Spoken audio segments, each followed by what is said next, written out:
Welcome to the week of July 1st, 2013.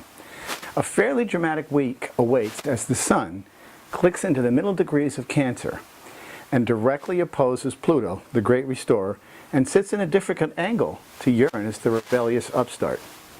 A planetary alignment such as this usually spells out some sort of event that forces change of some kind, fairly dramatic. Although the changes may be less apparent than they are with an eclipse, the gradual applying pressure of the planets moving closer by a degree does point to a pathway forward.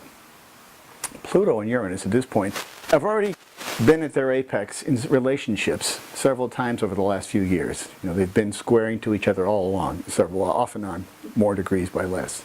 They have brought about the same significant shift in the landscape of the world.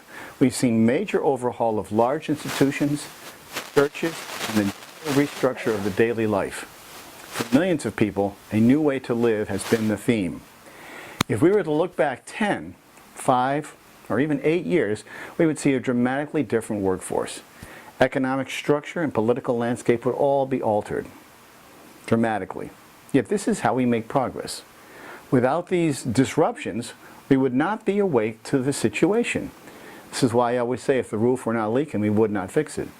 While Pluto and Uranus are fairly evident, the Sun coming into Cancer can trigger new events as it marches through Cancer and opposes Pluto and squares Uranus.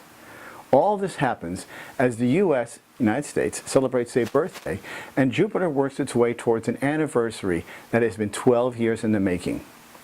Early in the week, Mars returns to a direct alignment with the natal Mars of the U.S. This event happens every 16 months or so when Mars does the full circle, and raises the desire to act or to be acted upon, which is an aggression, and to move, which is a significant of change.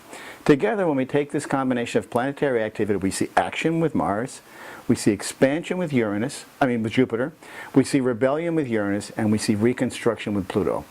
And all of this is lit up by the brightness of the Sun. Mixing this prophecy event together, we can see a whole new road before us which is dramatically different than where we were. The fact that all this occurs near the birthday of the United States is a significant indicator of some sort of rebirth. If we were wise, we would see this as a new beginning and not a dreary end, for sure. That's the most important thing. So as you know, true astrology comes from accuracy. When you know the details of the birth chart, you get the instructions for your own particular journey. It's like an owner's manual. These are your operating instructions.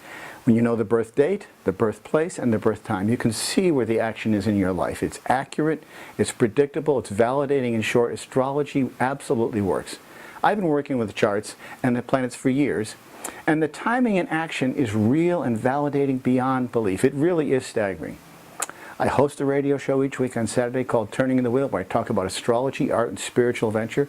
It's on Contact Talk Radio, 11 o'clock every Saturday morning. The shows are then go to iTunes where they're podcasts, and they are there forever, hopefully. And if you want to write me for a reading to get the real true accuracy of your chart, it's Chris@chrisflisher.com. My website is www.chrisflisher.com or turningofthewheel.com. Thank you, and I'll see you all next week.